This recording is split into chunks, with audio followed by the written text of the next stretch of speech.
आप लोग अच्छे होंगे फ्रेंड्स। देखिए, आप सबसे जो हमने वादा किया था गोवा विधानसभा चुनाव का ओपिनियन पोल लाने का, उसका एनालिसिस करने का, तो आज मैं आप लोगों के सामने गोवा का ओपिनियन पोल लेके आ गया हूँ। कौन बना सकता है गोवा में सरकार, क्या है गोवा के मुद्दे, इस समय किसकी है गोवा में सरकार, किसको कितना % वोट मिल सकता है, कौन है वहाँ के लोकप्रिय मुख्यमंत्री, इन सारी बातों का हम लोग चर्चा करेंगे। देखिए, आपकी स्क्रीन पे आ गया है, दो चेहरे दिख रहे होंगे। एक तरफ है गोवा के वर्तमान मुख्यमंत्री प्रमोद सावंत, तो दूसरी तरफ हैं गोवा के वर्तमान राज्यपाल सत्यपाल मलिक। गोवा के अंदर टोटल विधानसभा की सीट है 40 और 40 सीटों में से 21 सीट पाने वाले को मिल जाता है पूर्ण बहुमत।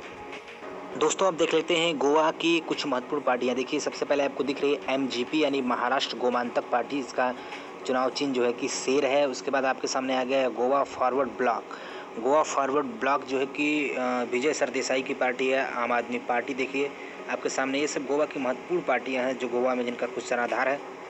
देखिए, अब आपकी स्क्रीन पे आ गया है बीजेपी और कांग्रेस। ये ही दो मेन पार्टियां हैं वहाँ गोवा के अंदर, जिनके बीच जो है कि कड़ी टक्कर होती है। इन्हीं के बीच मुख्य मुकाबला होता है।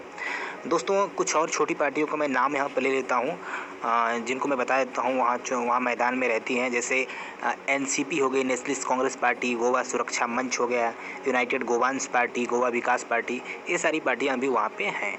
ठीक है, तो चलिए फिर चलते हैं आगे। चलिए फिर हम आपको बताते हैं कि 2017 के विधानसभा चुनाव जो 2017 में वहाँ पर हुआ था गोवा में, उस समय क्या हुआ। दोस्तों, उस समय जो सबसे बड़ी पार्टी बनकर उभरी वो इंडियन नेशनल कांग्रेस, यानी कांग्रेस पार्टी को सबसे ज़्यादा सीटें मिली 2017 के विधानसभा चुनाव में, 17 सीटें मिली, और भारतीय जनता पार्टी को 13 सीटें मिली। महाराष्ट्रवादी गोमांतक पार्टी MGP को 3 सीटें मिली। इंडिपेंडेंस यानी निर्दलीय 3 जीते। इसके अलावा आम आदमी पार्टी को कोई सीट नहीं मिली, लेकिन आम आदमी पार्टी ने अच्छी खासी प्रदर्शन किया था। और उसके बाद गोवा फॉरवर्ड पार्टी की बात किया जाए तो GFP को 3 सीटें मिली। इसके अलावा नेशनल कांग्रेस पार्टी यानी NCP जो शरद पवार की पार्टी, उसको 1 सीट मिली। उसके बाद जो जितनी भी पार्टियां थी, गोवा सुरक्षा मंच, यूनाइटेड गोवांस पार्टी, गोवा विकास पार्टी, इन सबों को कोई सीट नहीं मिली, केवल ये लोग वोट काटने में सफल रहे। तो दोस्तों, ये था 2017 विधानसभा चुनाव का रिजल्ट। अब आपको मैं बताता हूँ आपके सामने 2019 लोकसभा में क्या हुआ था। तो लोकसभा चुनाव का रिजल्ट बताने से पहले एक बात मैं इसमें बता देना चाहता हूँ। 2017 में कांग्रेस बड़ी पार्टी होकर भी वहाँ पे सरकार नहीं बना पाई, और बीजेपी ने सरकार बना लिया, जैसे तैसे करके, जोड़ तोड़ करके, इधर उधर से सीटों का जुगाड़ करके बीजेपी सरकार बनाने में कामयाब रही। चलिए अब बताते हैं लोकसभा का रिजल्ट। दोस्तों, बात करें लोकसभा चुनाव की, तो गोवा के अंदर लोकसभा की 2 सीटें हैं, जिसमें से 1 सीट भारतीय जनता पार्टी को मिली और दूसरी सीट कांग्रेस पार्टी को मिली। तो इस तरीके से 2019 के लोकसभा चुनाव में बीजेपी और कांग्रेस में बराबरी का मुकाबला गोवा के अंदर देखने को मिला। तो दोस्तों, आगामी चुनाव का ओपिनियन पोल अब आपके सामने हम ओपन करेंगे, आपको दिखाएंगे कौन बन सकता है वहाँ का मुख्यमंत्री, किसको मिल सकती है कितनी सीटें। दोस्तों, गोवा के अंदर जो कुछ चुनाव मुद्दे हैं, जैसे बेरोजगारी, शिक्षा एवं स्वास्थ्य का मुद्दा, अवैध खनन से संबंधित मुद्दा, कसीनो एवं पर्यटन विभाग से संबंधित मुद्दा, जो कि गोवा के रोजगार को प्रभावित करता है।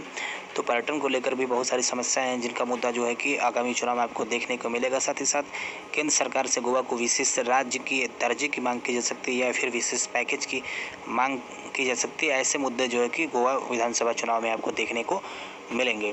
तो चलिए फिर बढ़ते हैं आगे और देखते हैं क्या होता है। दोस्तों, हमने अपने पोल में जो क्वेश्चन लिया है, अगली बार किसकी सरकार, देखिए उसमें बीजेपी को 34% लोगों ने चुना है।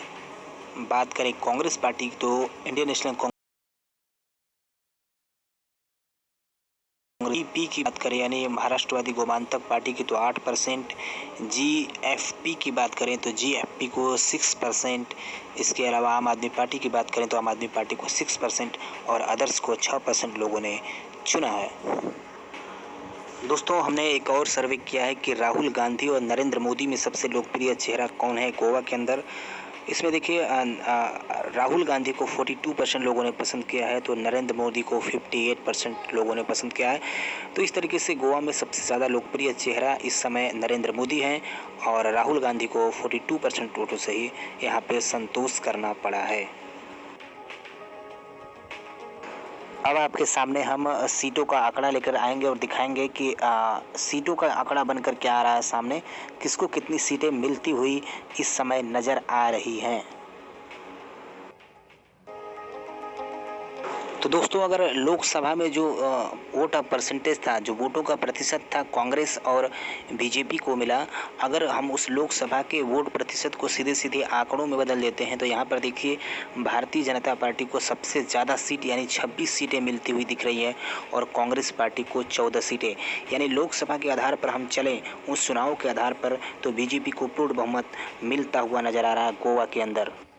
चलिए दोस्तों, अब मैं आपको बता देता हूं, जो हमने ओपिनियन पोल किया उस ओपिनियन पोल के अनुसार किसको कितनी सीटें मिल सकती हैं।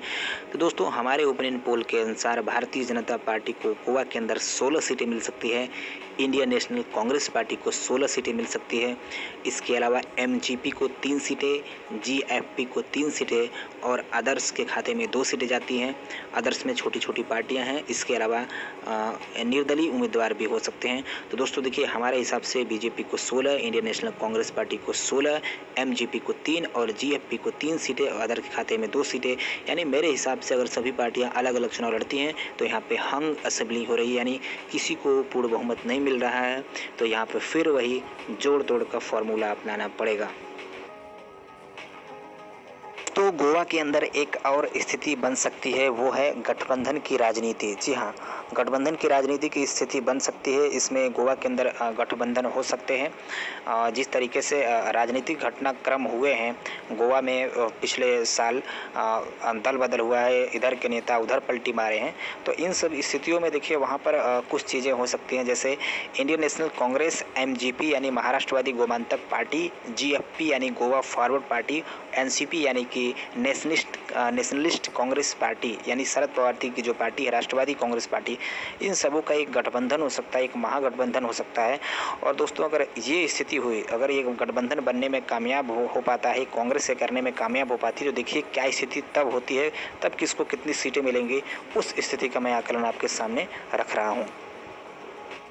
दोस्तों देखिए, आपके स्क्रीन पे आ गया है ये गठबंधन अगर महागठबंधन बनने में कामयाब होता है तो यहाँ पे आईएनसी, एमजीपी, जीएफपी और एनसीपी को मिला करके पूरे यूपीए गठबंधन को यानी कांग्रेस के गठबंधन को 32 सीटें मिल सकती है और बीजेपी को यहाँ पे 8 सीटें मिल सकती हैं।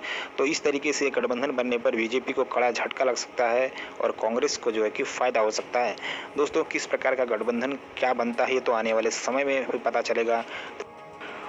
दोस्तों, गोवा विधानसभा चुनाव को लेकर आप सभी की अपनी क्या राय है, आप भी अपनी राय कमेंट बॉक्स में रखिए और वीडियो को लाइक करिए, शेयर करिए, सब्सक्राइब करिए। मिलते हैं आपसे नेक्स्ट वीडियो में, तब तक के लिए थैंक यू। आप सभी लोग अपना ख्याल रखिएगा।